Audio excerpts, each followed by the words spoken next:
for your approval. GameCritics.com podcast episode 46, the penultimate show of 2010.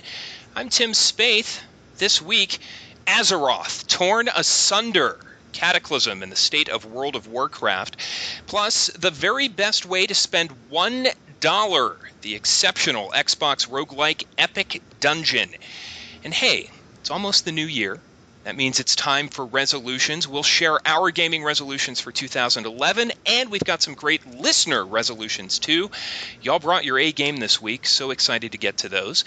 Joining me for all this frivolity, we've got the full crew, folks. Let's say hello to them now. Our founder and owner is none other than Chi Kong Liu. Hello, Chi. Hey, Tim. How's it going, everybody? Also joining us, Mr. Brad Gallaway. Hey, everybody. Returning from a week off, the horror geek, Mike Bracken. Good to be back. And trapped in a tiny closet in Ann Arbor, Michigan, Richard Nyack. Hello there, every peoples. Sound quality a little wonky for Richard tonight, but you still sound great, Richard, and I think you look great, too. Well, I do. I mean, it's dark in here, so I mean, you obviously can't see it, and the camera's not even on, but thank you for that. Tim, you might want to preface that by saying that wasn't a joke. Yeah, that's not one of my comedy bits. Richard is actually on hotel Wi-Fi in a tiny closet in Michigan. So we're glad that you were able to find a way to join us tonight, Richard, because we've got some good stuff. I think we've got a great show tonight. We usually kick things off with a quote of the week. Not this week. My producer Felipe is slaving away, and I mean that quite literally, at our end of the year award show spectacular. We're recording it in just 6 days, and in that show we'll be revealing not only our Game of the Year, but winners in a slew of crazy categories, and we are going to give you, the listener, a chance to vote and win amazing prizes. Now, I'll have details at the end of this show about all of that, and Chi and Brad, that gives you guys about an hour to think of what we're going to give away, because I don't think we've decided yet, but give it some thought and let me know before we talk about it at the end of the show. Free copies of Aquaman Battle for Atlantis for everyone who enters. I have this great travel iron that's in this closet that I'm pretty sure I could take without anyone noticing. Yeah. Richard will get you a set of hotel towels from the Ann Arbor Holiday Inn. I love that. Yeah. Cheap hotel swag, and Richard he'll sign every piece. Oh, I can't wait. So guys, I know we're under time constraints tonight. Let's get right to our first topic. It is World of Warcraft Cataclysm. Now, it seems a little self-serving for me to introduce myself and to introduce my own topic. So could I impose upon one of you to introduce me? This is a complete change. We're going completely turning the show on its head. No one has ever introduced me for anything before, but would one of you step up to the plate? I think it's only appropriate that Mike do it. Oh, I knew that was coming. Oh, man, you guys are rough. I was off for a week. Come on. Toss me right to the fire. So World of Warcraft Cataclysm came out this week, the latest expansion to the biggest MMO in the universe, a game that I gave huge amounts of my life and no longer do. But even though I don't, we couldn't be selfish and not talk about it at all. So our friend Tim Spaeth still plays, so we were hoping maybe he would enlighten us as to what is happening in the newest expansion to World of Warcraft. Tim, take it away. Thanks, Mike. It's great to be here. You know, Good job, Mike. Good job. Come on, I did that really well off the top of my head. That was really good. Yeah, That was Pretty good improv introduction. Nice job. it's really good. Thank you. I feel kind of useless now. I mean, that was spectacular. So the short story is World of Warcraft Cataclysm. For those of you who don't care about Cataclysm and are going to fast forward through this, let me just give you 2 lines. Every night, when I log off of World of Warcraft, I feel empty, I feel awful, I feel guilty, and I vow never to play the game again. Oh, I know where you're coming from. But when I wake up the next morning, the first thing I want to do is log into World of Warcraft and play for 6 hours straight. And I'm fairly certain that's not healthy. But that's where I'm at. Now let's take a step back from there. Coming off the last expansion, which was Wrath of the Lich King, World of Warcraft, in my mind, had three major obstacles to overcome. The first, and probably the least important, is the storyline. You have the Lich King, Arthas, who has been the main villain of Warcraft, dating all the way back to Warcraft 3. So we're talking like over 7, maybe 8 years. And he dies in the Lich King expansion. I hope I'm not spoiling anything for you, but he is the final raid boss, and his death leaves a pretty big question mark in the narrative department. So I call that the least important issue because there's a sizable percentage of WoW players, and Mike, perhaps you're among them, who couldn't care less about the story, who are just there for loot and leveling and experience, and don't care who the Lich King is or who the Burning Crusade is, and really have no idea why their character is even in the world doing what he or she does. But nevertheless, finding a villain is an issue. So that's one. Now the second issue is that Wrath of the Lich King, and I hate to say dumbed down, but Mike, you would probably agree, it really dumbed down. Oh, yes. Yeah. That was part of why, in some ways, why I lost interest. It just became such a hand-holding experience. Like, they wanted everybody to be able to get through all the content and get all the loot, and that's fine and all, but man, they just made it so easy that if you had any kind of, like, I hate to say skill because that sounds so stupid and elitist, but if you had any idea about the mechanics of the game at all, it just became so easy that it was just not even fun. It was like push one button, win, basically. That's exactly what it was. And I mean, towards the end of Lich King, I play a healer, and in a 30-minute dungeon, I might have fired off like 3 heals. And that was just because my finger twitched. You know, you didn't need me in the dungeon at all, but I could tag along and I would get cool loot just for being there. And it was great to be able to tag along on a Lich King kill, but it didn't really require me to expend any effort whatsoever. You know, and loot is great, but if it comes with no effort, it's kind of devalued. So I really felt like Cataclysm needed to up the difficulty. You had to start thinking again. So really what happened is people were burning through content incredibly fast. And for the first time, I think in the history of WoW, people ran out of things to do. There was just nothing left to do in the game. So unless you were pursuing like top tier rating and heroic modes and so forth, you know, obscure achievements, in the past, players would just create new characters. They would create alts and level from scratch. And that kind of brings us to the third problem with WoW, and that is that the oldest content in the game, that level 1 to 60 content that has been in the game since 2004, kind of sucks. Yeah. I don't know the last time you tried to create a new character, Mike, but it's kind of unplayable. It is. It's really redundant, and the mechanics are archaic, and the quests aren't very exciting. So yeah, I had a couple alts, so I went through it a few times. Blizzard not fun. Yeah. I mean, Blizzard has really learned a lot about streamlining quest design in the last 6 years. I mean, the people think of World of Warcraft, they think of, okay, I'm going to walk 5 minutes to kill one dude, and then walk 5 minutes back to turn the quest in. Or remember Tannerus, where it would send you from what was the Goblin town there, and Gadgetzan or whatever it is, and they would send you like all the way to the opposite side of the zone to dig up these things, and then you'd have to walk all the way back across the zone. Oh my god, it was terrible. And then they would give you another quest to go back to that exact to that same spot. Yeah. Like, I hate that zone. So, that content was just a chore, so nobody was making new characters, and people like me stopped playing, and you as well, Mike. So, in my mind, Cataclysm needed to address all of those issues, and for the most part, now that I've been playing it for just a little under a week, Cataclysm does indeed address all of that, and in some cases very successfully, but it comes at a price, and we'll talk about that in just a moment. If you haven't heard, the story of Cataclysm is that they have jumped 10 years into the future of World of Warcraft. They've pulled a Battlestar Galactica. They've jumped 10 years into the future, and the terrible dragon Deathwing, who you may have seen in the cinematic or the big sort of pre-rendered cutscene the trailer.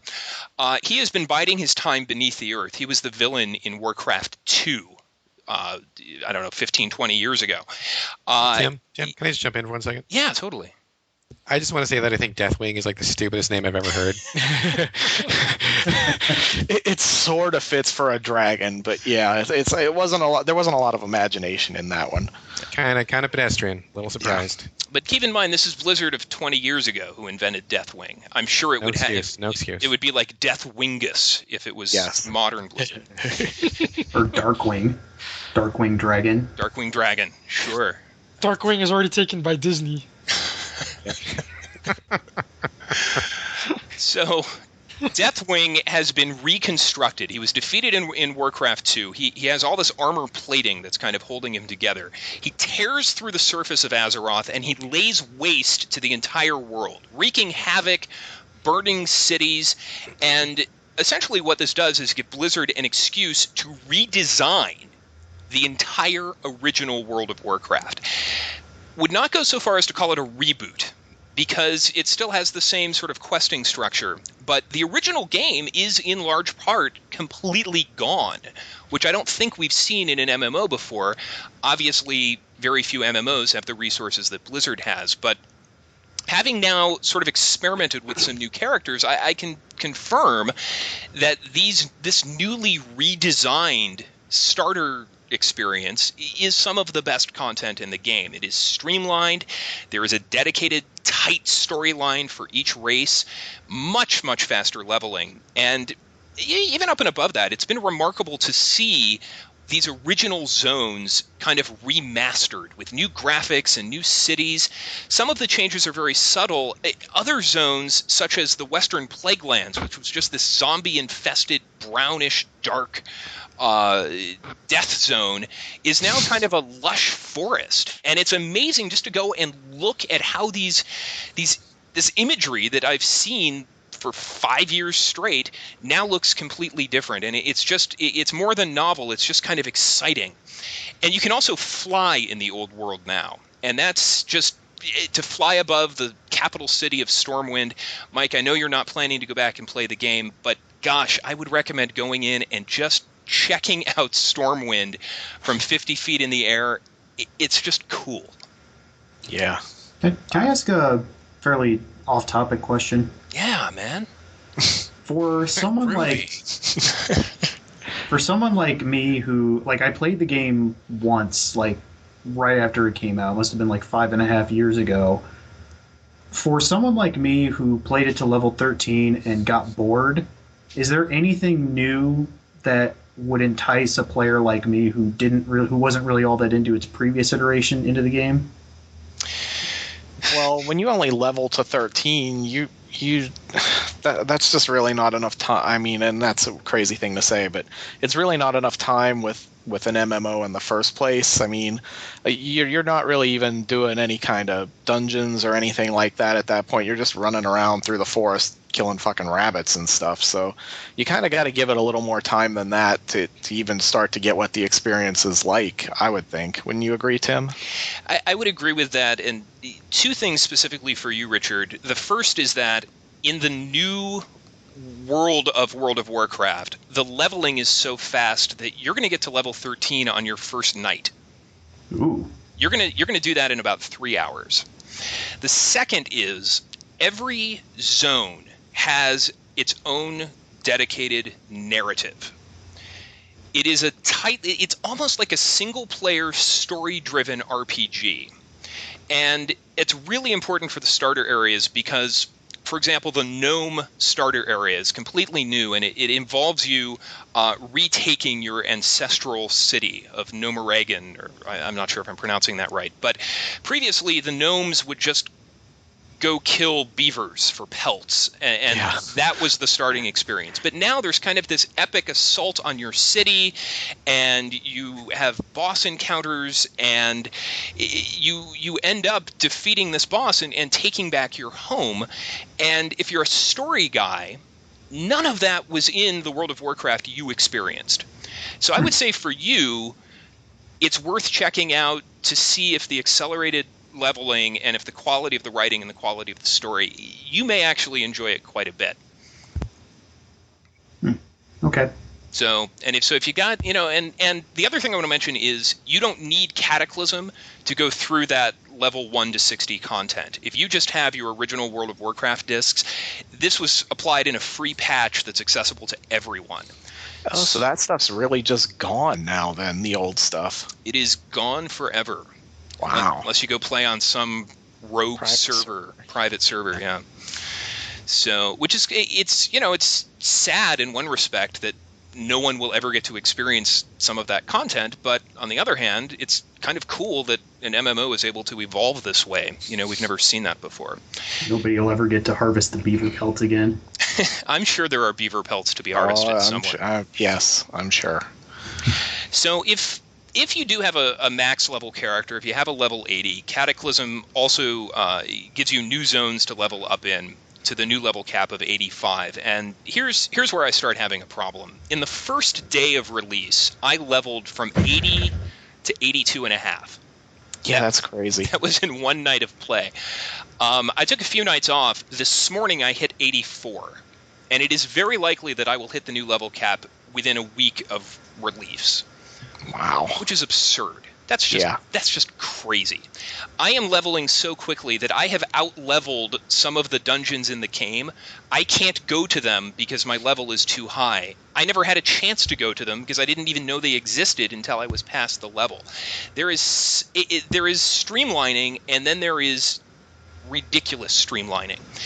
And if you are into leveling, you are going to burn through this content in 15, 20 hours. It's just that fast. And here's what's changed, and this is the last thing I'll say before maybe we get some discussion going. In the old world, even as recently as Wrath of the Lich King, a zone, an area in the game might have had maybe 6 or 7 different points of entry, 6 or 7 different places that you could start. And you'd find quests mostly through exploring. And that can be good and bad. If you're trying to level quickly, exploration kind of gets in the way. But in the Cataclysm design, every zone has exactly one point of entry. There's only one place that every player has to start. And there'll be 5 or 6 quests there. And you'll complete them, and then it will guide you to the next quest hub. And there'll be 5 or 6 quests there. And then 5 or 6 quests at the next one. And everyone goes through the same progression. Now, that's good. Doesn't that make for some hellacious congestion this week with everybody starting at exactly the same place in the same zone? It has. There are 2 starter zones. So they've kind of split the population. You can either start in Mount Hyjal or you can start in this underwater zone called Vashtal Jij or something. I don't recall the name. But yeah, they anticipated that. The respawn rates on mobs is really, really high, so you're never wanting for things to kill, but yeah, there's a lot of people around. Definitely a lot of people around. It lets Blizzard give each zone a complete story because everyone is going through the content in the same order. They can have a beginning, a middle, and an end. And they've added a lot of in-game cutscenes, kind of like they did with StarCraft 2 using the in-game engine. The problem is there is no choice. There is no discovery.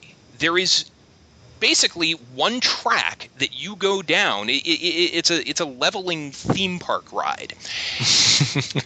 Your hand is constantly being held. Your world map tells you exactly where your quest objectives are. You just walk towards a flashing light, you kill your mobs, you collect your beaver pelts or your cow tongues or whatever it is, and you move on to the next quest. And everyone has the exact same experience. And this is why I say when I log off at night, I feel down, because while I love the leveling and I love the constant stream of XP, ultimately I'm just a rat in a maze that has one path and one exit, and it's hollow.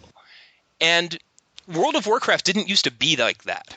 No. And it's like the world part of World of Warcraft has been sacrificed, and it's certainly a delicate balance between convenience and realism, but I feel like Blizzard has gone too far in the direction of convenience. And I think for the player who just wants to burn through content and get stuff as fast as possible, Cataclysm is probably the best that WoW has ever been for that kind of player. But for someone like me who was enchanted by the world of Warcraft, by exploring and discovering, Cataclysm is not the world of Warcraft that I want. So, Mike, I don't know if any of that resonates with you, if that's tied to why you quit, but I'd be interested in your thoughts.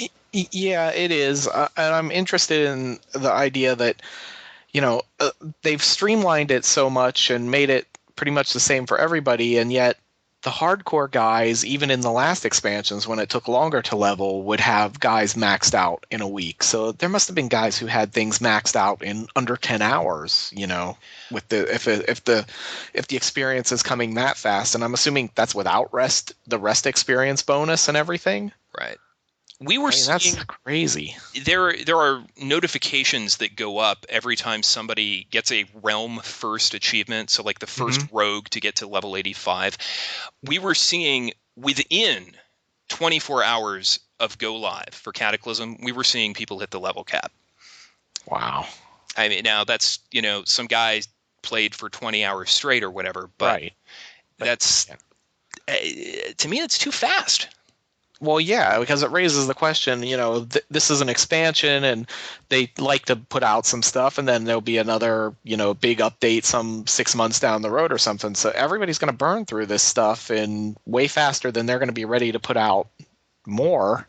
So what are their 14 million subscribers going to do? I mean, how many of them are just going to be, well, screw this, I've been through all these dungeons and got all my gear and now I'll just quit paying them until they do the next update. Yeah.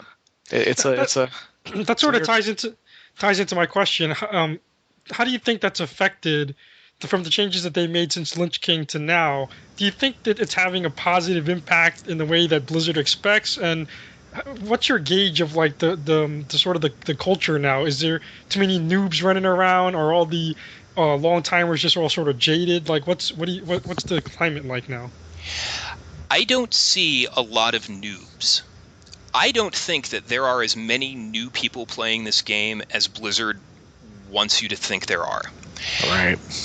And this is why I say that. When Wrath of the Lich King came out, when that first week, when you would go to log in, you waited in a server queue because the server was packed, and you were like 1400th in line, and you had to wait a good half an hour to even get into the game to play.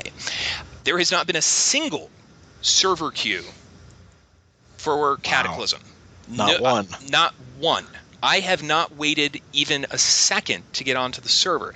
Now, maybe they've increased server capacity. That's a possibility. But, in the olden days, you would get new players asking you questions all the time. People begging you for money. How do you do this? Where do you go for that?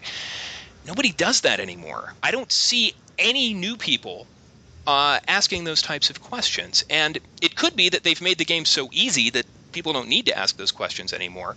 But everyone I see on my server is a veteran with 5 different characters who they all know the system, they all know what they're doing. It doesn't feel, it kind of feels like we're just playing with the same people. Blizzard cites this growth of, we're now at 12 million people.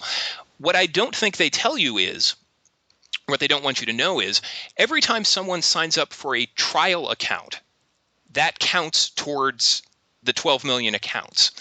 Anytime somebody cancels an account, that does not get subtracted off the 12 million. So it's basically, people keep trying it, or maybe it's somebody who buys, a veteran who buys a second account for his spouse or something.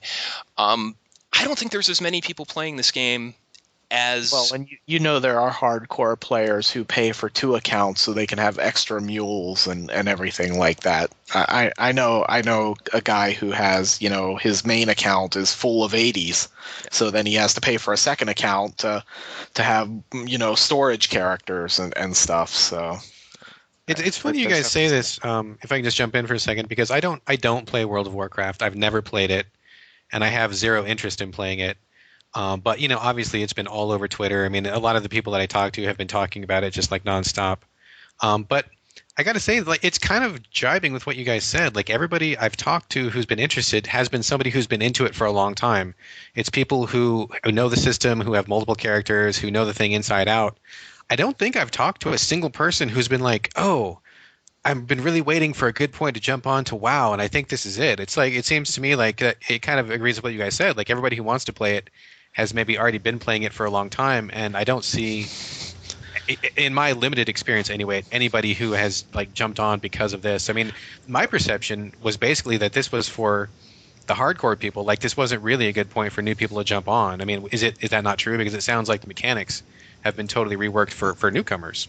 The funny thing about that is like, I think as an MMO gets more and more expansions, it gets harder to get new people to jump in, because you're looking at you've got to go through the original WoW, then you've got to go through Burning Crusade, and then Wrath of the Lich King, and now, so it's like, and then before, when you started at the beginning, you only had to level to 60 to be able to do end game content. Then it was 70, then it was 80, now it's 85. So it's like the curve, that gets more and more daunting to people. They're like jumping in, like, I don't know if I can get to level 85. I don't want to start at 1 and have to go 85 levels to get to the really awesome stuff, because nobody does those old dungeons.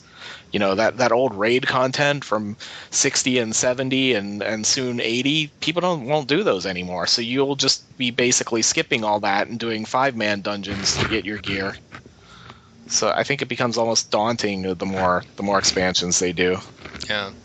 It is entirely anecdotal what I'm saying, but I think you're right, Brad. They have designed the game such that it is really the perfect time for new players to come in.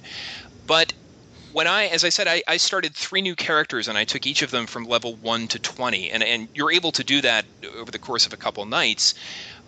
Every other player I encountered was an alt. It was a higher level character who was just experimenting with the new content. I don't know. I mean, Blizzard clearly has a lot of money. They clearly have enough money to keep this going. But for me personally, I'm going to let myself get to 85, and then I think I'm done. Now, I've said that before, but I'm just not enthusiastic about it anymore. And I think. Tim, could you look at it like we look at console games? I mean, like when Mass Effect 2 came out, I burned through it in like 3 days, and then I just put it on my shelf, and I didn't come back to it until the DLC came out, and then I brought it out, happily for each new expansion. I mean, can you look at WoW like that? I mean, is that possible? It doesn't have to be like a daily lifestyle, does it? I mean, you can get to level 85, put it away for, however long it takes for Blizzard to come up with something new, and then bust it out, No, misses, not an option? No? It misses the point, because the point is never about getting to 85 or 80. The point is the gear that you're able to start trying to get when you're that level. And that takes time, and because you're going to go into these big raid dungeons, and you're going to have to fight a bunch of times to learn how these bosses work, and then they're going to drop 3 pieces of loot out of 25 people in your raid, and it might not even be one you can use, and even if it is, you might lose the role to someone else. So then you're looking at another week before you can even try it again, and then the next week it might not even drop anything you can use again. So that's how they keep you going. I mean, getting to 85, inconsequential. It's really about the fact that you get to 85, that then you can go into these epic raid dungeons and try to get the best gear and everything like that. So it's really hard to do that with. Man, can I just say that sounds like profoundly unfun to me? Like, that, my soul slowly dying. Yeah. It definitely. There's definitely a soul-crushing aspect to that, especially when you've been waiting for something to drop for like months, and it drops, and you like lose the roll. You like roll a 1 or something like that, and lose it. That is very soul-crushing. And it brings out the ugliest side of people too. I mean, people get so pissy over things that don't even really exist. So Ventrilo rage. Yeah, a lot of that, a lot of bitching, a lot of crying, a lot of tears. So yeah. I've often said, as we kind of wrap this up, that the only thing that will kill World of Warcraft is Blizzard's next MMO. whatever Blizzard releases next. And I don't know if you guys saw, there was a leak of Blizzard's sort of 3-year timetable, their roadmap for future products. And there was a product on that list called Titan, which everyone speculates is the next Blizzard MMO that they have been talking about. They've said that they're working on one, and I wonder if we are seeing the beginning of the end of WoW. I certainly get that sense, and time will tell. But that's my take on Cataclysm. Any other questions or comments before we move on? Did you try the Worgen or the Goblin? I have not yet. These are the 2 new races that you get when you start up Cataclysm or when you purchase Cataclysm. Have not tried either of those. Once I hit 85 with my healer, I will probably start one of each just to get a taste of them. But no real interest in leveling somebody up from 1 to 85 again. But 1 to 10, 1 to 15, I might be willing to do. Cool. Yeah. Tim, do you want to talk about our gentleman's agreement or devil's agreement? Well, Richard, since you haven't spoken much, why don't you share that with the crowd? Well, Tim and I have basically hammered out a treaty after months of negotiations and several diplomatic incidents. We have agreed that I will reinstall World of Warcraft, let it take the 3 or 4 days to update it with all the new stuff, and actually put some significant effort into it this time.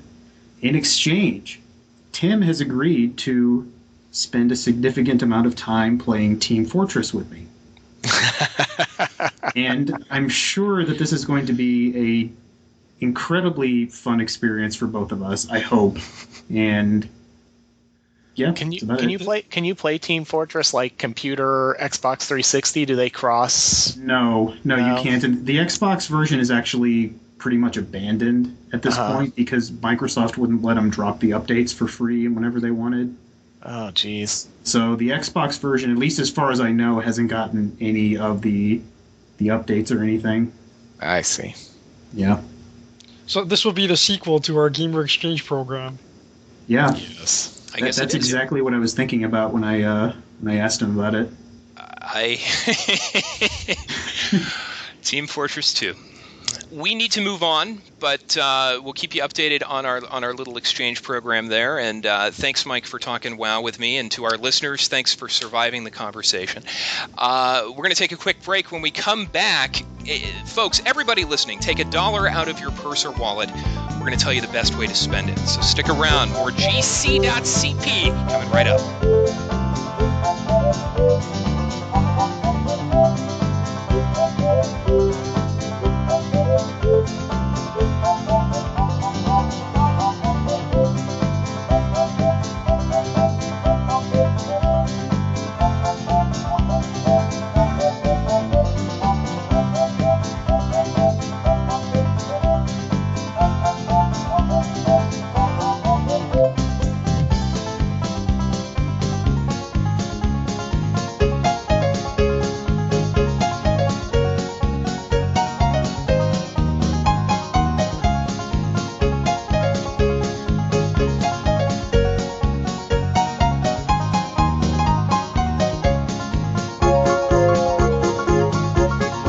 I guess you could say we're transitioning from the least independent game ever to one of the most. Technically, they're both RPGs, but that's where the similarities end. And I just love it when we rally behind these indie games. We're talking, of course, about Epic Dungeon, available for just $1 on the Xbox Indie Games channel. Brad Gallaway, you tweeted about this game weeks ago. Most of us have had a chance to play it now. Would you tell our audience about Epic Dungeon? Huh? Guess not. Oh, was it me? Oh, sorry. I was fast forwarding through the World of Warcraft stuff. Sorry. Am I up? Is it my turn? Oh, what a dick. Oh. It's very, very existential. Fast forwarding through the podcast that you're recording. It's meta. Yeah, really meta. This new functionality is great, man. I love. That's Web 3.0. Yeah, 3.0. That was cold, Snoop. That was cold. What? Anyway, yes. What were we talking about? Oh yeah, Epic Dungeon. Good game. Good game. Cost $1. What it's about is it's a dungeon. It's pretty epic. 50 floors of brutality. It's a really small indie project put out by one guy. His name is Michael Muir. And he did an interview with us at Game Critics. So if you want to read more about Mike and what he has to say, please come to our website and check it out. But basically, he's a guy who loves dungeon crawling, and he decided to take it upon himself to create a game he describes as a game that he himself would like to play, which kind of explains why it came out so great. I mean, I think when people are really in love with the projects that they're doing, that really lends a certain energy to them. And this game is pretty special. I saw it originally on a trailer for the Indie Uprising that's going on right now. For those of you who don't know, a lot of the smaller indie developers who put games out on the Xbox Live Indie channel are getting kind of frustrated because their hard work and effort is being drowned out by all the, cheap pieces of crapware that Microsoft allows. I mean, there's like a ton of massage programs, a lot of virtual fireplaces, a lot of just like really weird, just crappy things that, somebody put like an hour into and they put up on the channel to try to make a buck. And the result is that you can't really tell the good stuff from the bad stuff. So people, like Mike Muir and like a lot of the other indie people that we know and love on the indie channel, they just get lost. They spend all this time, they put their families at risk. I mean, they're eating the government cheese and stuff, and they're not making a profit when they should because, they just can't be seen. So these Indie Uprising people are banding together. They've got a cool little trailer, cool little website, and they're hyping all of the games, and this is one of them. This was one of the first to be released. Now, I will admit that when I first saw it on the trailer, I was like, wow, that doesn't look very special at all. But one of my good friends on Twitter gave it a shot, and she said, it was really fantastic. You got to play this. Get it right now. Just pay the $1 and get it. So, this person's got good taste, and I trust what they had to say. So I went and paid my buck, and it was really awesome. I mean, it's a really great game. I mean, once you get past the visuals, or at least once you acquire a taste for the visuals. I mean, I think the visuals are actually really well done, even though they're kind of like a mishmash between like, Atari and NES, kind of really basic. I was going to say, they're kind of like 8-bit. Yeah, they're kind of 8-bit, but in some ways not even as advanced as that. I mean, it's kind of really limited, like 1 or 2 frames of animation. But they're cute, though. It's not like Adventure, though, so, No, it's not that bad. It's better than that.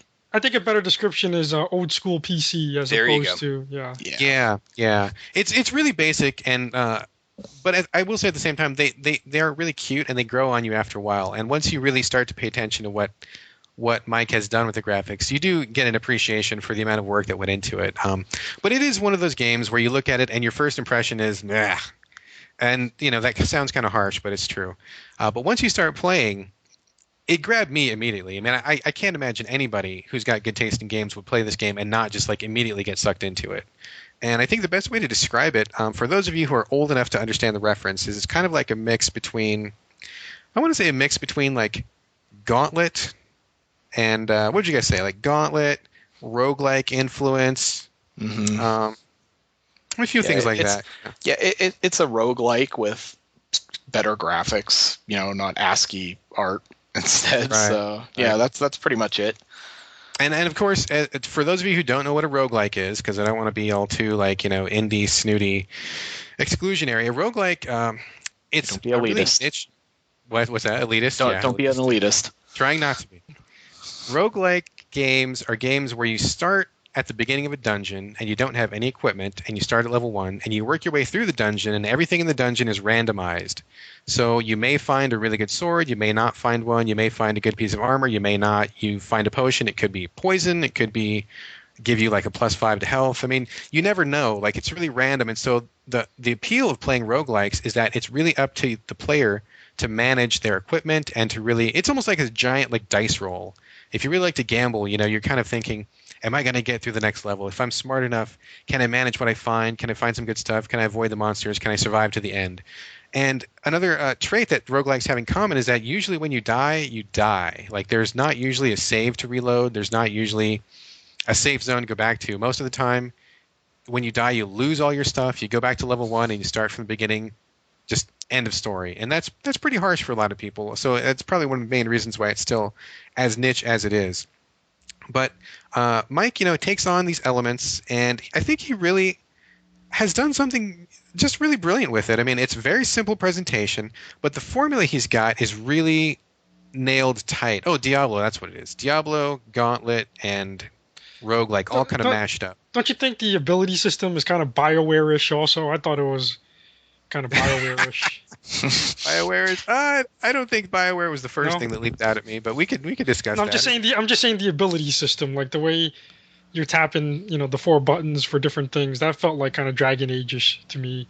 Oh yeah, I can see what you're talking about. The way that it uses the D-pad. For those who haven't played it, what she's referring to is that each button on the Xbox controller controls one specific ability. So like the red button is like the Barbarian Sword Slash or the Berserker Sword Slash, and the yellow button is the Tinkerer's Droid function. So if you only have a Berserker that doesn't have any of the other abilities, you're only going to be using one button.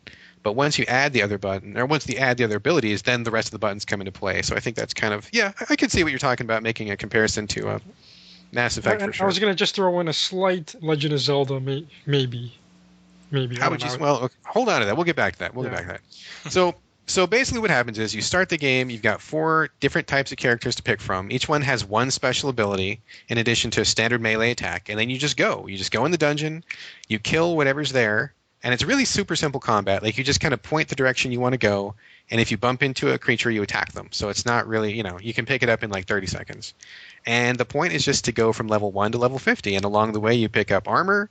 If you're lucky, you pick up, good swords, you pick up different items. You've got to find oil for a lamp that lets you see further. You find, different enchantments and so forth and so on. And that's really all there is to it, but it's just so well done.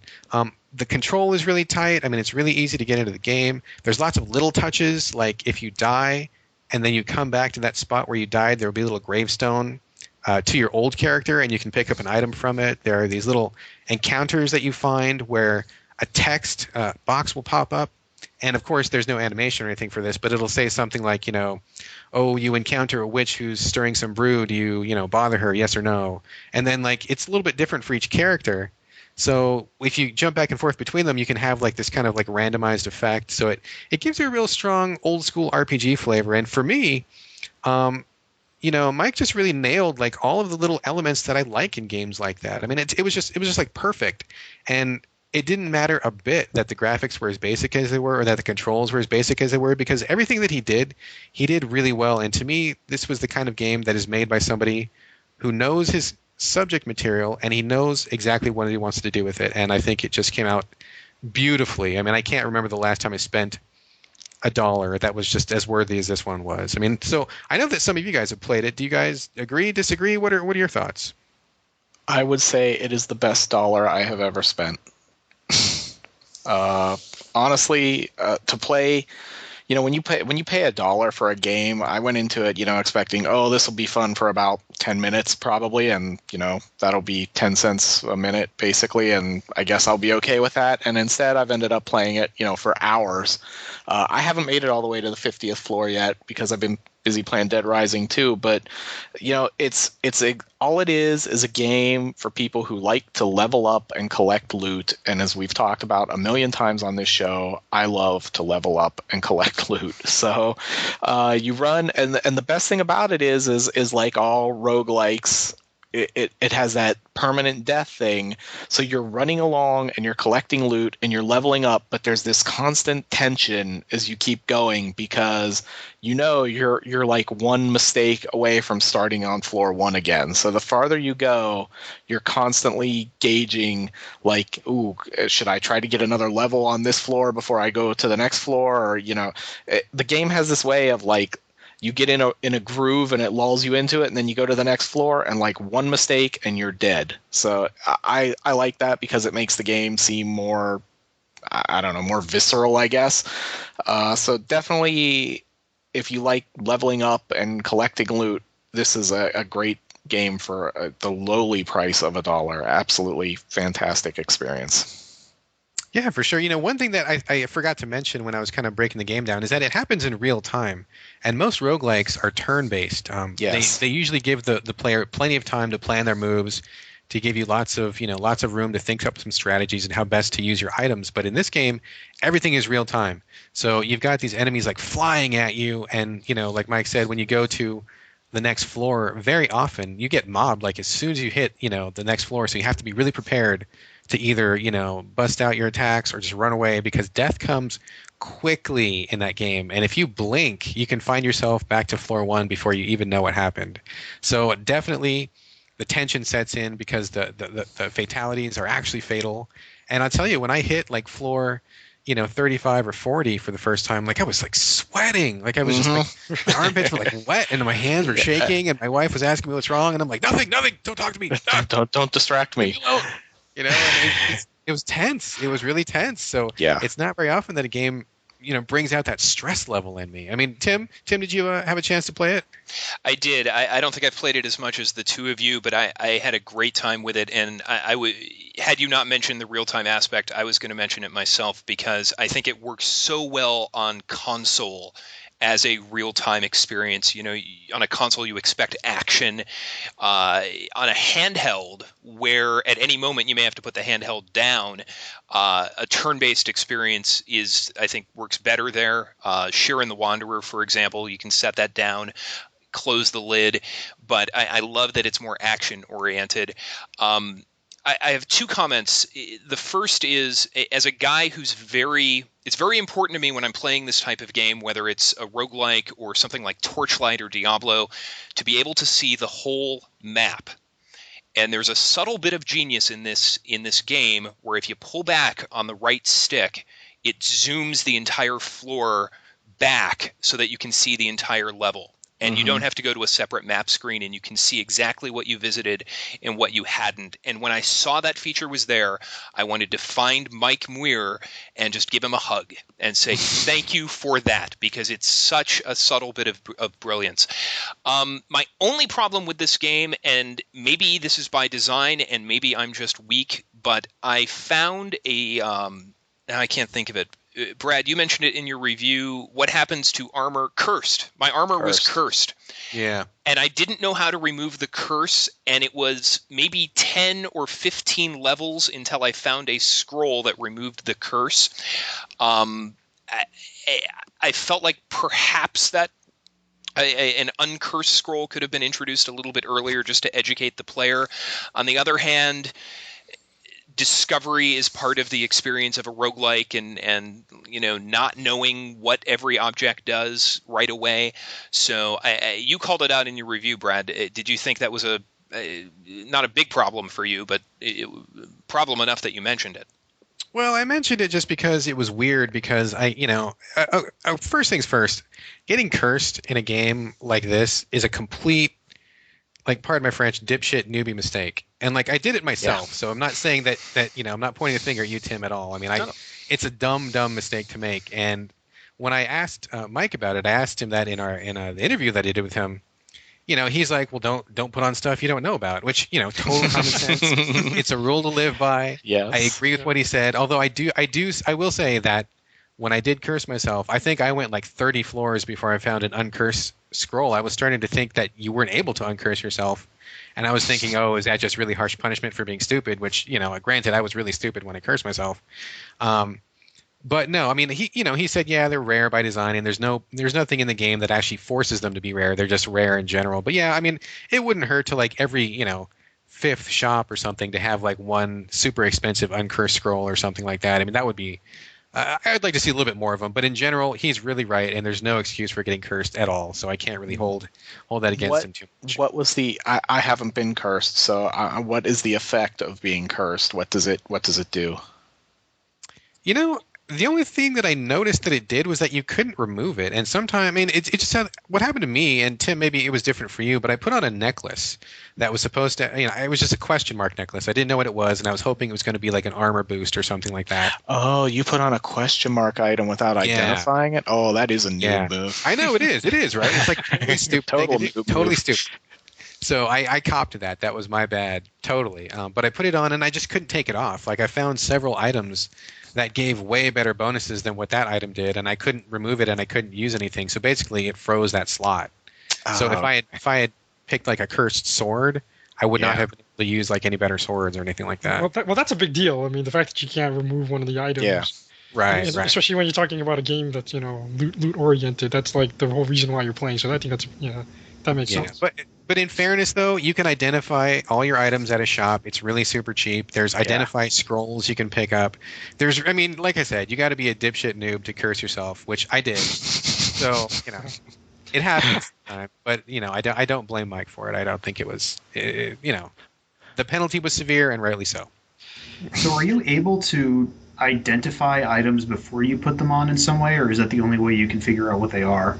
No, there are scrolls that you can use to identify items, and if you go to the shop, if you find a shop, you can identify everything for like one low price. Oh, okay. You totally, you just have to find a scroll or get to the next shop. So, but yeah, you don't have to try it on. That would be mean. Hey, let me go back to an earlier point that you just made, Tim, about the about that you liked that it wasn't on a portable system, but I actually think I'd be playing this game a lot more, actually, if it was on my phone. And here's part of the reason why. I don't see myself loading my Xbox too often to play it because of the fact that when you die, you kind of, you have to start all over again. You're not really building a character. Correct me if I'm wrong there, right? You have to pretty much start from scratch each single time. So it has a really great pick up and play kind of feel to it. And it's interesting to hear you say later on, Brad, that when you get to because I haven't gotten to that high of a level yet, but how intense it was in the upper levels. But I could totally see myself just like loading it up on my phone and running around. But maybe I'll get more invested when I don't die as often, because I've been dying like crazy, obviously, right from the get go. But I don't know. That's sort of I love the game. I think he's everything everyone said has been pretty spot on, and it's a wonderful tribute to the genre and to RPGs in general. But at the same time, I just felt like if on a console system, if he had just left more of a trail between either some sort of a trail between the characters or some sort of a growth issue where you die but you're still the same character, I would see myself definitely loading it up more on the console. But because it doesn't have that, you're basically just starting from scratch. That kind of, I wouldn't call it a deal breaker for me, but it just definitely, I would prefer a different vibe on that one. That's because you're soft. You are a soft gamer. Yep. Too soft. Yep. You're weak. You cannot play roguelikes, Chi. Too casual. Too casual. Well, I don't have a long history with roguelikes in general. I mean, but I guess, do you feel more invested with it after you've gone to the later levels, or do you really just feel like it's more like an arcade type gaming experience where it's trying to like get a high score? You know what I mean? Is it a different mindset? No. It's like a personal challenge. I mean, it's a challenge. It's a challenge, man. You got to see if you are tough enough and smart enough and fast enough. Yeah. Can you make it to level 50? It's like, it's a harsh challenge. And that's all it is. It's like, are you gamer enough to get through it? I mean, Mike, is that kind of your that's my take on it exactly. I mean, the character is not something you develop or become attached to or anything like that, because they're all nondescript, right. And there's not like a lot of plot in the game or anything like that. It's totally about leveling up, collecting things, and proving you can survive till the 50th floor, and that's where it is. That's what keeps me coming back to it, is just the challenge and trying to find cool things and trying to beat it. So yeah, totally situational strategy, making the most of what you have, and what you have is random every time. So it's kind of like up to you. Like, are you smart enough to make best use of what you have, and can you get through, or can you not? So I mean, that's what it's all about. And all the roguelikes are really, really harsh like that. I mean, I think there's maybe a couple that are a little bit softer, but in general, they're very well known for being an extremely punishing and harsh genre, for sure. Yes. Mm-hmm. Yeah, no, I'm no stranger to punishing myself when it comes to my gaming, obviously. He loves Dynasty Warriors. Right? That's very true. Very true. Right. No, so that, like I said, I caught myself, and I thought I did think it was just a slightly different mentality. It's not quite the traditional type RPG, character development type mentality. So I accept that. That's fine. Yeah. My one other issue with it is I just wish the graphics were a little bit better, just a little bit better. Like I totally get where he was coming from, and I feel bad because it's like it's one guy, and I understand that that's comes with its own challenges, and I understand he was trying to go for that old PC look, but at the same time there's still good version of old PC and bad version, and this kind of falls more on the badder side. If you just put a slightly different take on it, a slightly different style on it, I think I would have really been in love with the graphics, but unfortunately, I just can't say I love the graphics, and I really did want to love the graphics, unfortunately. So, I don't know. Like I said, it's one guy, and it's probably his own style preference as well, so I can't hold it too much against him. But maybe if he had a different guy work on the graphics or something like that, that would have been cool. I will. Oh, go ahead. I'm sorry. I was just going to say, there's such a great kind of Ultima 5, more Ultima 6 look to this. Yeah. And when you said PC, old PC graphics, earlier in the segment, I cheered a little bit because that's exactly what was so appealing about it to me. I think it goes on the side of very appealing. And God, that right stick scroll back, so smooth, so sweet. Love it so much. Last comment from you, Brad. I know you were going to say something, then we need to wrap it up. Oh, I was just going to say that I grew to love the graphics, and just in fairness, I think that the style was very deliberate. I don't think that it was the best he could do. I mean, I think he made those graphics the way they are on purpose. I think they're like that for a reason. So I agree with that. I didn't say it was like a limitation issue, but like I said, I think those Ultima games, I didn't think they looked too great either. So yeah, it is what it is. Yeah. All right. Well, let's take so again, Epic Dungeon, Xbox Live Indie Games, $1. Hopefully you downloaded it while you were listening to this. It's a great game to play while listening to podcasts. I noticed that as well. So, and hopefully we'll have Mike on the show. We're trying to get him hopefully for early 2011. So we'll get to talk a bit more about the game then. Let's take one more quick break. When we come back, gaming resolutions, both ours and yours. Stay with us.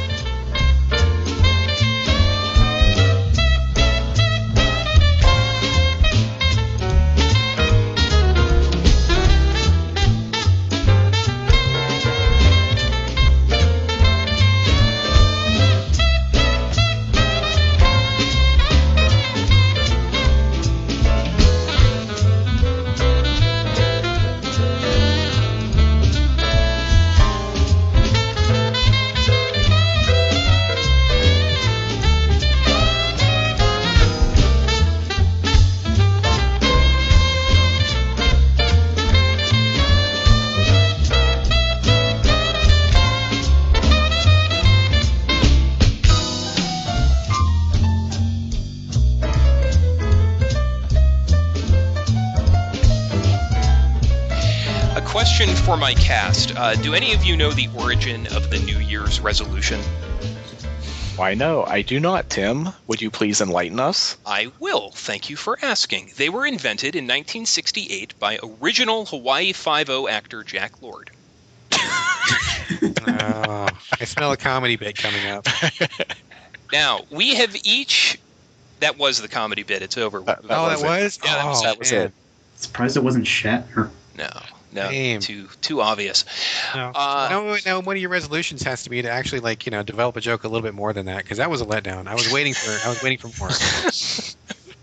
Tim, number one resolution: better ending to the bits. Better ending to the quote-unquote comedy. Yes. Well, we have each come up with a few gaming-related resolutions for 2011. We thought we'd share them with you, our audience, and many of you in our audience shared yours with us, and we'll be reading those in just a bit. So we are going to start with Mike Bracken. Yay! Hey, what are your resolutions? That's the most excited I've ever been on this show. My resolutions for this year, I put a lot of thought into this because, this year was a weird gaming year for me because my Xbox was broke for I don't know, what was it, from August to August or August to May. So the first half of this year, I didn't get to play a lot of games, and at the time it didn't seem like that big a deal. But when I finally got an Xbox back, I was like, Jesus Christ, I missed out on a lot of good stuff, and it was a pain in the ass to come on this show and not ever have played anything. So my goal, one of my resolutions for the new year, is to continue to play a lot of games now that I have a GameFly account, which makes it easy to play a lot of games. So I'm going to do that, and as a corollary to that, I would also say that I'm trying to play games outside of my normal comfort zone. Like, I would normally play a lot of RPGs and then like some hack and slash games and stuff like that. I don't play a lot of shooters. I mean, like occasionally I'll play like Gears of War or a Halo or something like that. But for 2011, I would like to play more shooters and get time to play more of the arcadey stuff and some of this more of the indie stuff that's out there, like Brad is always bringing to our attention. So that was my number one goal, was to play more games and to play a wider variety of games than I did this year. Second is to spend more time playing games than talking about them. We all spend, I don't know, I know I do. I spend a lot of time like reading stuff about games, like on Twitter and on different websites. I don't listen to any other podcasts than ours, really, which is unfortunate. I would if I had time. I just don't, with all the writing for other places I do.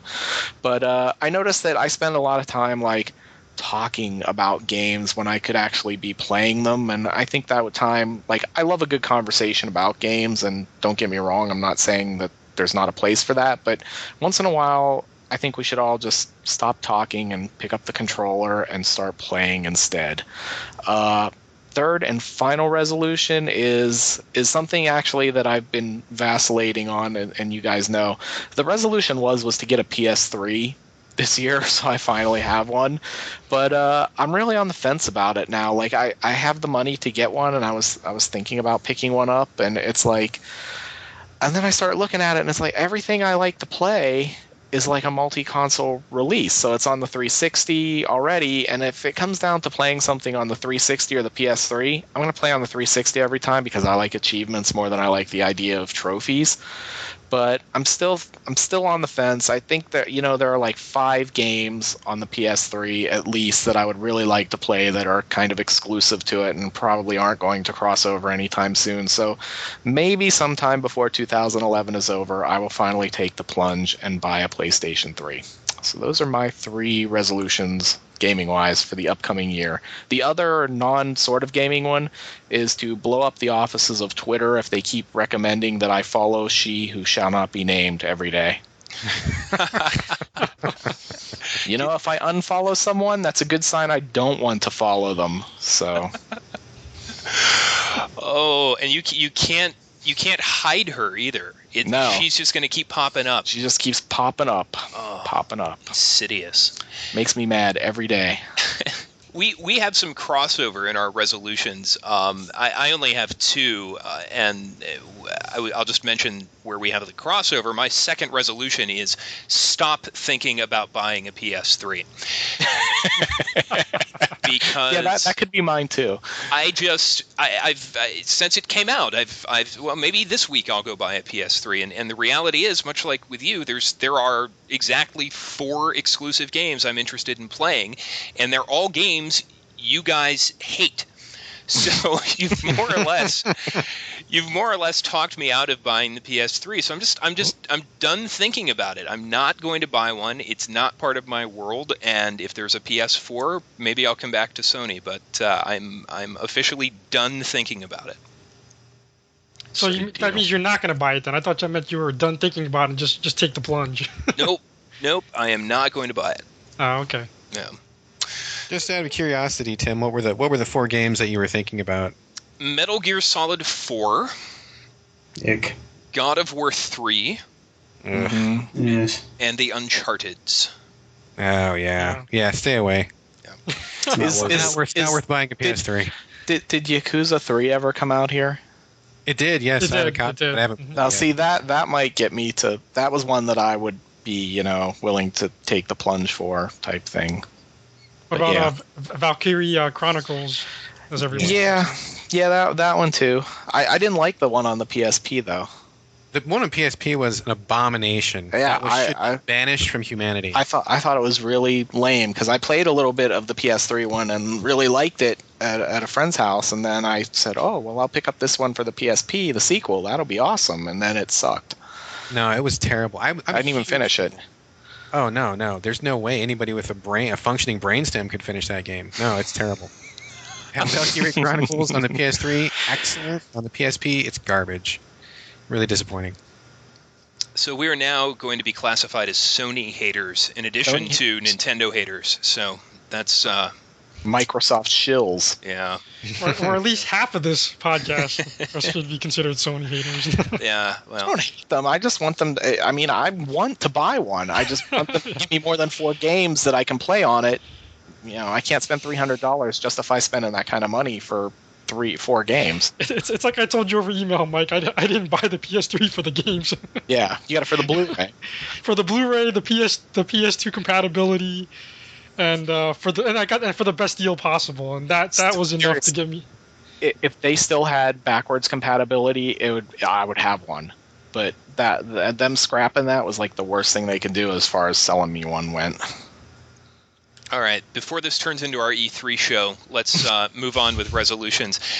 Richard, you've been so quiet, I'm going to force you to speak now. What are your resolutions for 2011? Well, there's a bit of crossover here as well, because part of my first resolution is to actually sell my PS3, because I haven't turned it on in months. Like, the last game I played on it was... I can't even remember the last game I played on it. It's just been sitting there gathering dust. I don't think it's plugged in. Heavy Rain, that was the last game I played on PS3, and that was several months ago. So I'm done. It's not doing me any good just sitting there. I'm just gonna pack it up, put all the games together, and just liquidate it. And it's part of a larger resolution. You know, some of it's gaming, some of it's not gaming. Is just to get rid of crap that I'm not using anymore. I mean, my Wii almost falls into this category as well, but I'm kind of on the fence about that since I still want to play the Metroid Prime games again at some point. But I don't know, it's close. But first resolution is just get rid of stuff that I'm never using, and then second resolution is to clear out my gaming backlog. Finally, I have a ton of games, especially on Steam, that I've barely even touched, that I want to put some significant time in with. I'm not going to say I'm going to finish them because, you know, maybe they're terrible, but I still want to be able to say I've played a significant amount of time with all of my games. That's going to be a recurring theme with our listener resolutions, and it's not officially one of mine. I thought about it looking at my Steam list. I have 83 games in Steam. I have played 26 of them. Yeah, there's no way I'll ever play through my backlog. It is so huge and out of control, it will never happen. So I don't even pretend to make a resolution about it anymore.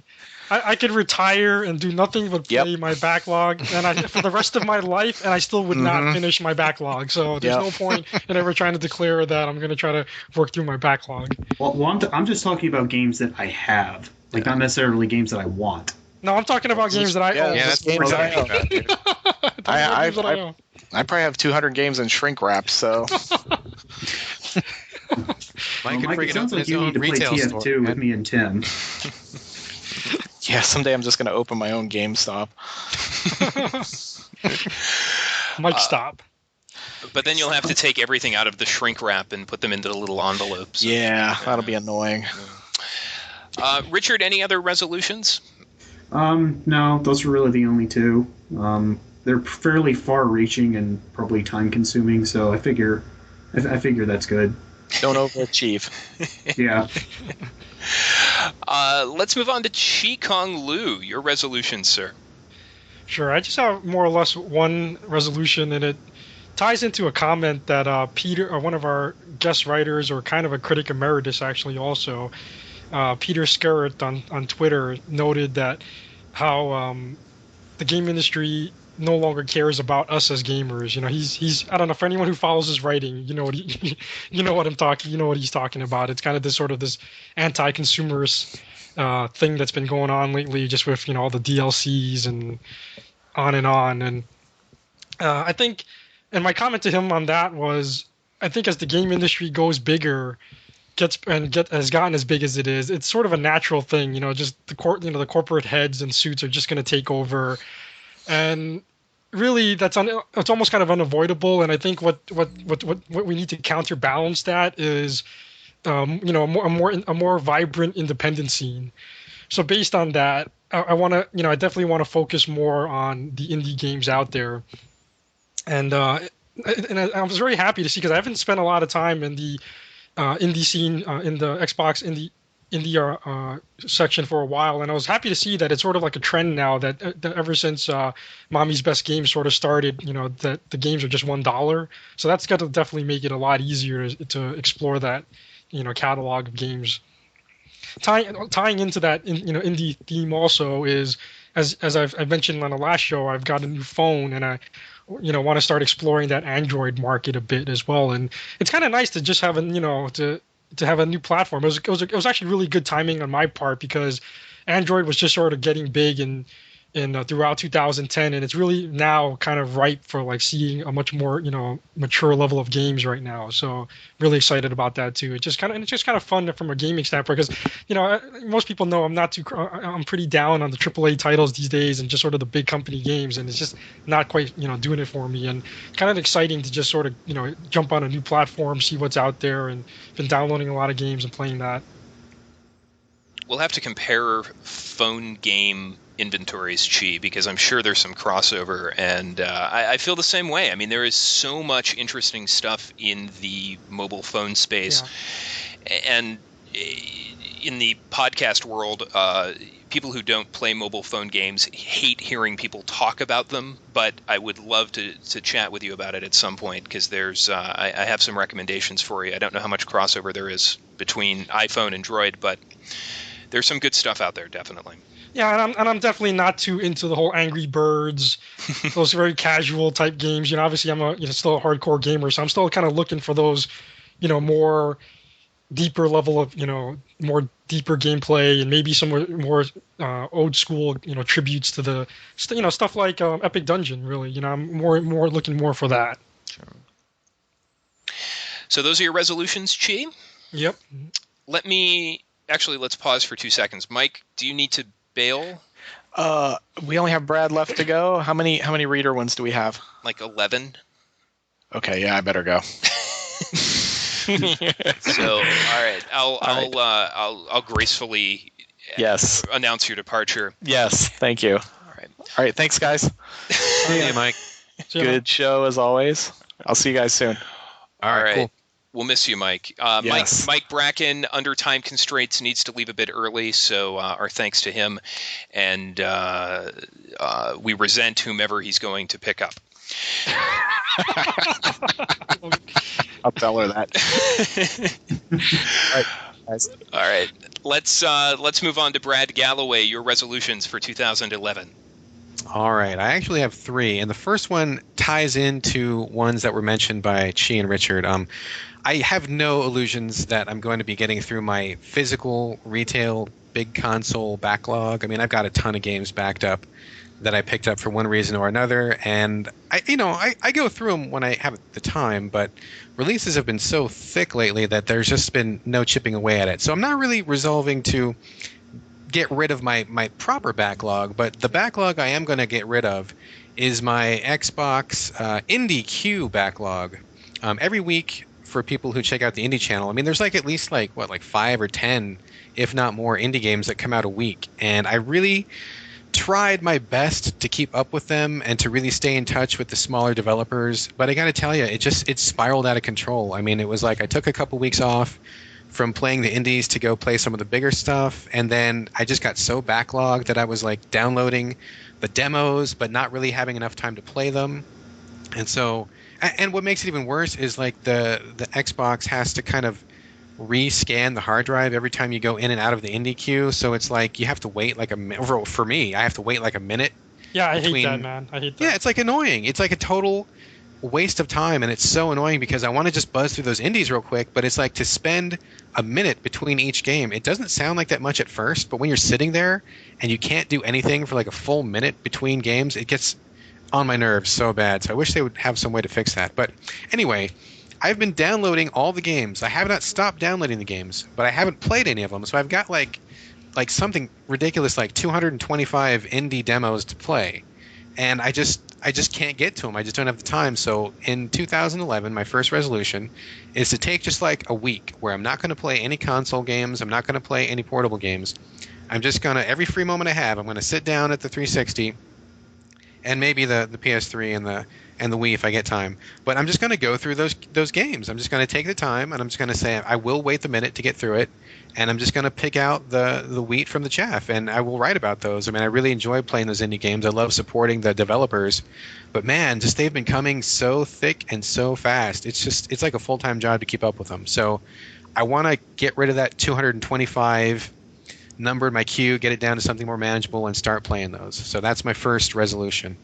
Sorry, Brad, I'll just interrupt you for a second. I think a part of my theme going on what you're saying there also is that it's kind of about finding more of a niche. There's just too many games out there, and you have to kind of define more of a niche and just focus more on that. And I think that's part of the theme of my resolution was just trying to find more of a niche.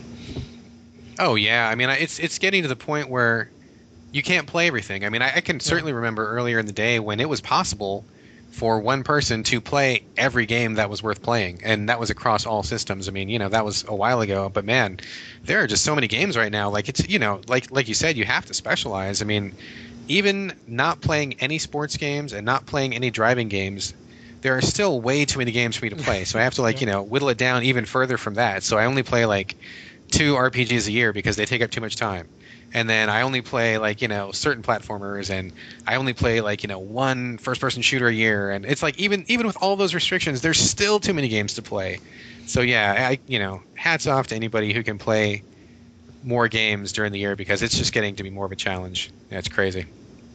I don't think wanting to play. I don't see myself as ever being really able to play everything, because I mean, Brad, the amount of games you play, I don't know how you do it. I don't know how you blow through that much stuff. I mean, hats off to you for being able to do what you do now. But I mean, me, I'm just too picky about my games for me to be able to do that. I will take that backhanded compliment, Richard. I will take that in a positive way. No, it was totally meant in a positive way. We all love each other here, folks. Really, we do.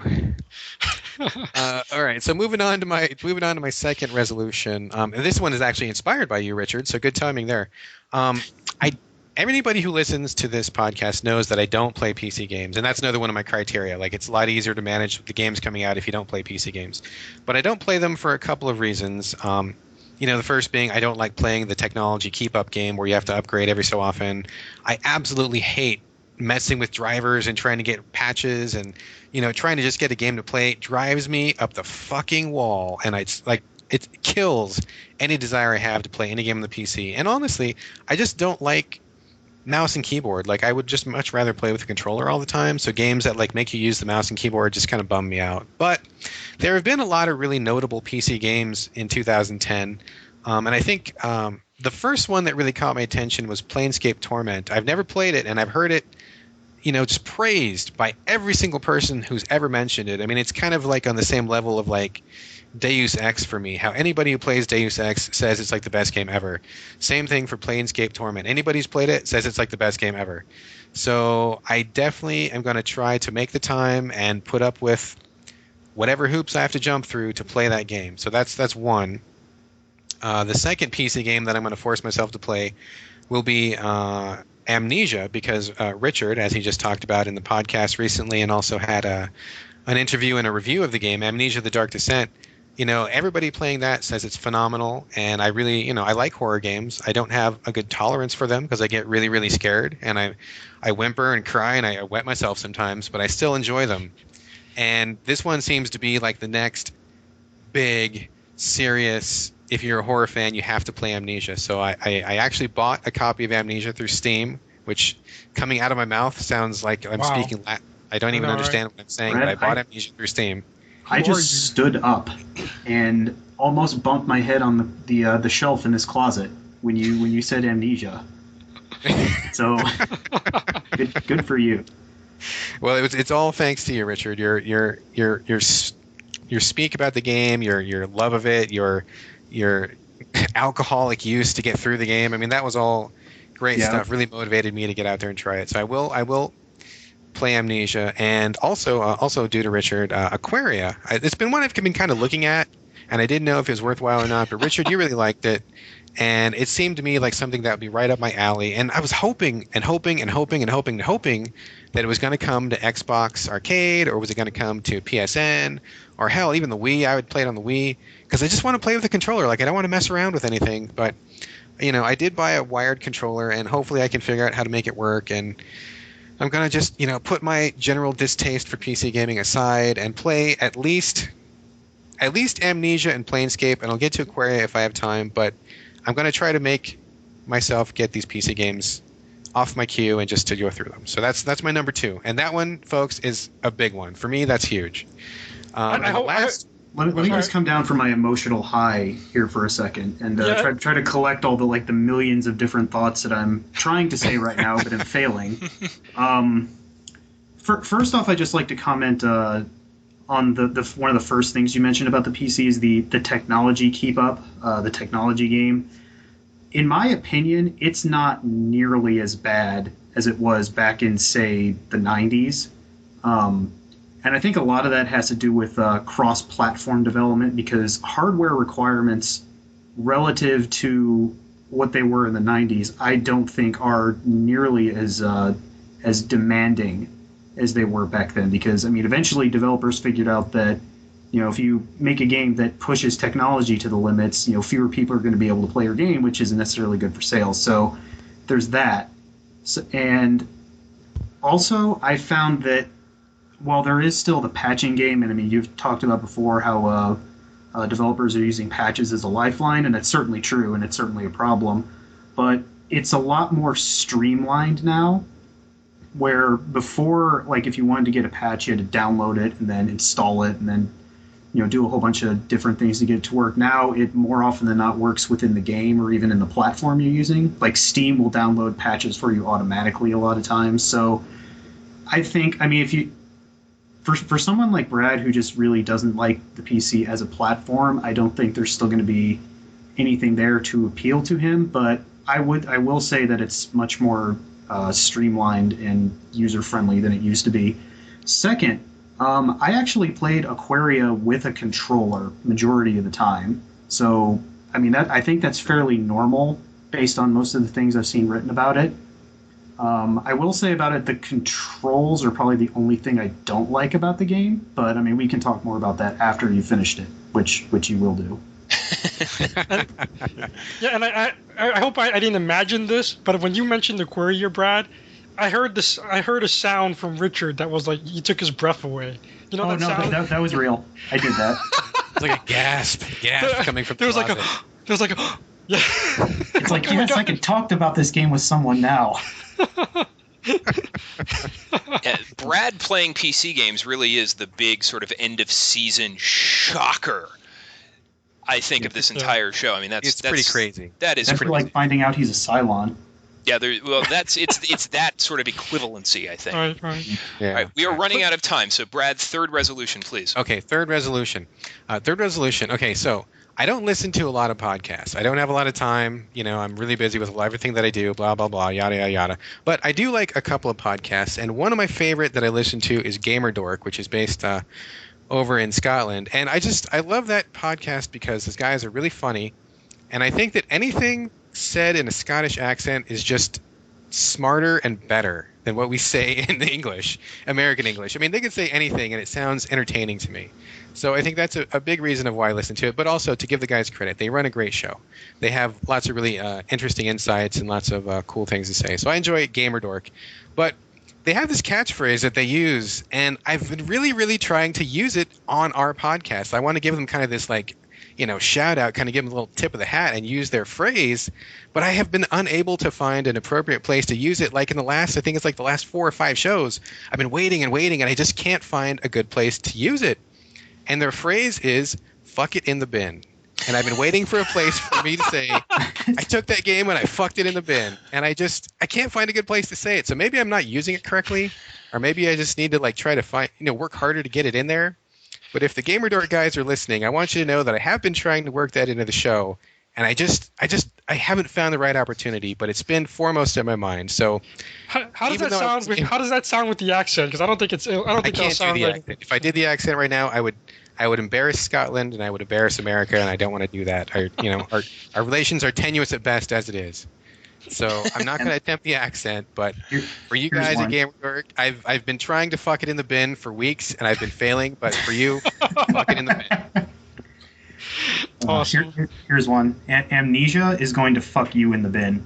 Oh, there! Oh, Richard beat me to it. He beat me to it. Ah, I'm sorry. That sounded terrible. That's what I'm saying. I think you need the accent because it's just those words do not flow right in American. It sounds great when they say it, though. I really wish I could say it as cool as they could, but I can't, and I really don't want to embarrass myself with a bad accent. So at some point this year, I'm going to try to work it in. I'm going to try to naturally just blah blah blah blah blah, fuck it in the bin, and then we're just going to go on from there. we won't even acknowledge it. We'll just all silently appreciate it. We'll nod. Yes. All right. Well, thank you for your resolutions, Brad. Those are great. I had the one which is don't buy a PS3. I have one that I just thought of, and then one that really is my overriding theme for 2011. I have a resolution inspired by last week's show. I am going to write a review within the first 3 months of 2011. I've set a deadline of March 31st. I know what game I'm going to write. In fact, I need to run it past Chi and Brad to make sure nobody else is on this review. But you can look forward to that sometime in the first 3 months of the year. I was going to say, Tim, this show was already a great review of World of Warcraft, of Cataclysm already, so just keep that in mind.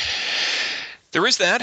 Yeah, I could use this as an outline for that, but this is a game that I recently finished that I'm quite desperate to write about because there's a lot of meat there and a lot of interesting things happening. So after the show, I'll run the title past you guys and see what you think. But my real resolution for 2011, and this should come as no surprise to anybody who's been paying attention to anything I've said this year, particularly at the beginning of the year, my resolution is to game less, to reduce the number of hours I'm spending on games. One of the themes of next week's show, our Game of the Year show and sort of our year in review, is going to be disappointment, profound disappointment at many of the releases that came out this year.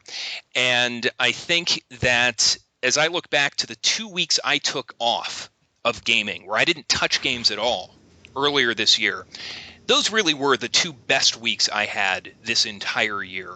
I slept better, I got so much accomplished, and I felt really good about myself. And so I'm not quitting gaming, but I'm going to take more of those breaks throughout 2011, 3 or 4 of them probably, and just see what happens. I'm going to scale back, certainly not going to stop doing this show. In fact, I'll probably want to do the show even more. But in terms of the time I spend playing games, probably going to cut back on the World of Warcraft, if not eliminate it entirely, and just take more breaks. So that's my resolution for 2011. Now, many of our listeners sent in their own resolutions, and we're going to run through those right now. This first group was posted to our website on the GameCritics.com forums. Our friend Random Rob wrote, his resolution is to buy more games that seem actually interesting to me. That actually seem interesting to me, and stop paying attention to review scores, to buy more strategy games and fewer action games. Kind of a recurring theme to us, with us as well, is just buy less, focus what you're playing on. We're going to see that a few times through here. Odo Facchioto, I think I'm saying that right. His resolution, one of my resolutions is to spend more time gaming. However, I'm a relatively new dad, kid is almost 1 year old, and I work the weekdays while my wife works the weekends. Needless to say, time is precious. I know a couple of you guys have kids. How do you manage to find the time to work and parent, much less play games and write reviews? Well, we're going to do a whole show about gamer parents in the new year. That's something we've wanted to do for a while, but just some quick advice for Odo here. If your kid is 1 year old, You should have a good 90-minute to 2-hour nap time during the day. Nap time is great gaming time. But the other advice I have is somebody who has 3 kids, just sacrifice sleep. Stay up late. Learn how to live on 4 to 6 hours of sleep. And I was going to say, when my son was 1 year old, 5 a.m. was the best gaming time. Yeah. Early in the morning, late at night.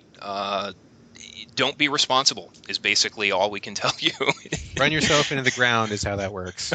But we'll have much more advice on that on our show in the new year. Fidgety Acolyte says, quote, his resolution is to have kids like all his favorite game critics. Yes, kids. Who are all his favorite What? game critics? What? He wants to procreate, is what he's saying. That's his resolution. Oh, I thought he meant like he wanted children that were just like us. Yeah, that's what I thought you meant Man, too. why would you want that? God, no, I'm like, you don't want that. not at all.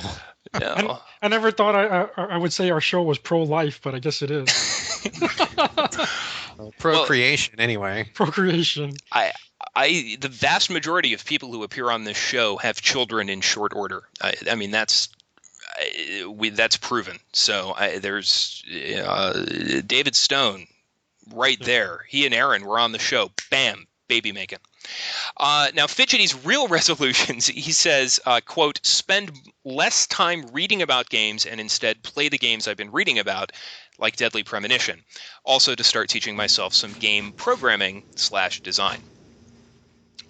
Ahai says, quote, to finish a game, which is enough for now.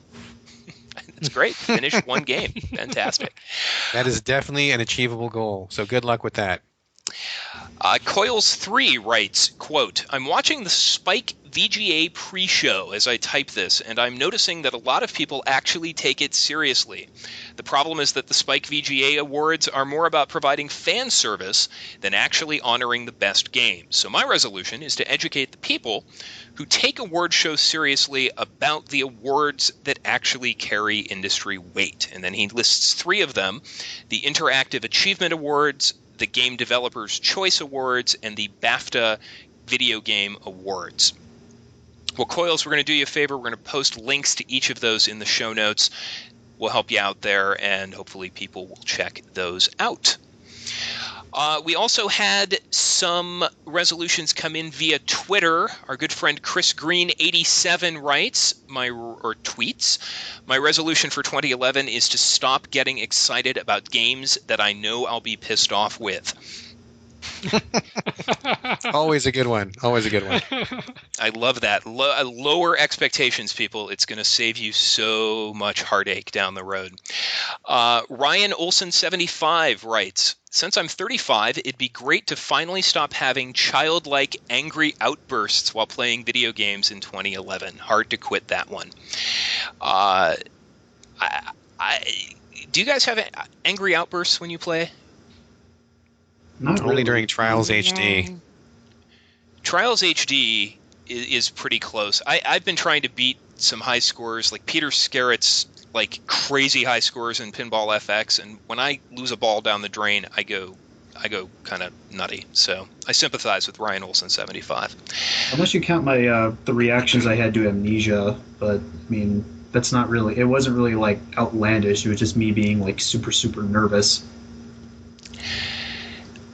Panda Bear 19, quote, to not pay hobos in the park to dress up as zombies and bite people in hopes to start the apocalypse. Learn that one the hard way. That's good advice just in general, I think. Yeah. So he's currently paying hobos to dress up like zombies. Is that what he's saying? That's the implication, is that is an activity he is currently participating in that he is attempting to end. It's got to be an expensive habit, don't you think? I mean, you could probably get away with giving him $1 or $5, but even still, it's got to add up. Well, for an apocalypse, you're talking at least 20 or 30 homeless people, right? Mega Plushie writes, quote, I'm going to attempt to actually beat one game in 2011. Damned ADD. So there we go again. One game. 2 people want to beat just one game, huh? Wow, all right, Perhaps cool. they could Good for work you guys. together. Good for you. We have... Hang on. I pray make a plushie is not a spammer. That would be so disappointing if that was a spammer. No, definitely not a spammer. Real person. Totally legit. Twitter user Mary Go Down writes, "Ooh, I love gaming resolutions. Mine is just to get through more of my backlog before starting new games. I hope I can." And then our last one comes from R. Pautasi. He says, "Easy. I won't buy new games except for the GOG Christmas sale until I've played my backlog of games." So some recurring themes there. I want to thank all of our listeners for writing in. We really appreciate you taking the time to do that. And, of course, for listening. So we need to wrap things up, so I'm going to get right to our concluding thoughts. Next week's show, our final show of 2011, we are recording it in 6 days. By the time you hear this, you'll have about 4 days to get involved. Every year we do kind of an award show. It's got as much legitimacy as the Golden Globes or the SAG Awards or the Cable Ace Awards. And not only do we anoint a game of the year, we have a whole bunch of crazy categories. Like last year we did franchise most in need of retirement, developer will miss the most. We have one called the Internet Got It Wrong Award. It's a fun show, and we want you, the listener, to participate. And if you do, you could win something. Now, here's what you need to do.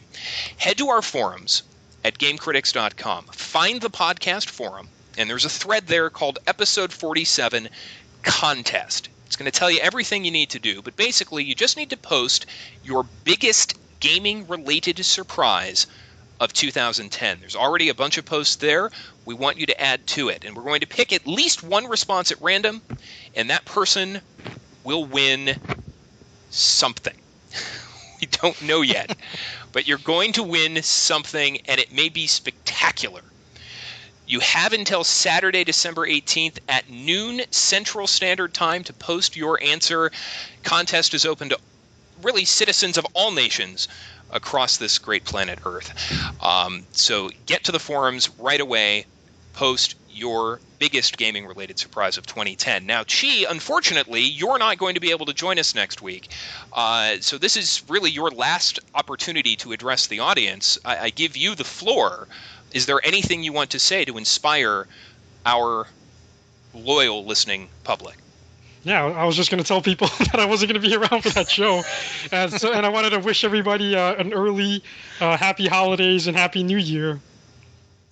And if anyone had any suggestions for my 20-hour flight to the Philippines, what kind of games I should be playing on the plane, let me know. Angry Birds, of course. Right. So, well, we will miss you, Chi, and please submit to us your game of the year via email, and we'll make sure you get a vote in that category. Even though we all know it's going to be Dragon Quest IX. There you go. You just spoiled it, man. You just spoiled it. You're right on the money, pretty much. I was going to try to put together a list of what I thought were the top my picks for the top Android games thus far, but I'm not sure I'll be able to get all that. If I do, I'll send that, but I'm not sure I'll be able to get that done in time. Whatever you're able to send us, we will read it on the air. So we'll miss you, buddy. Have a great time, and Happy New Year and Merry Christmas to you and yours. We are officially out of time, so Richard and Brad, I'm simply going to thank you, as well as Mike Bracken. Now, those guys, they will all be back next week, as will I, Tim Spaeth, and on behalf of the entire GameCritics.com family, I bid you good night and bon chance.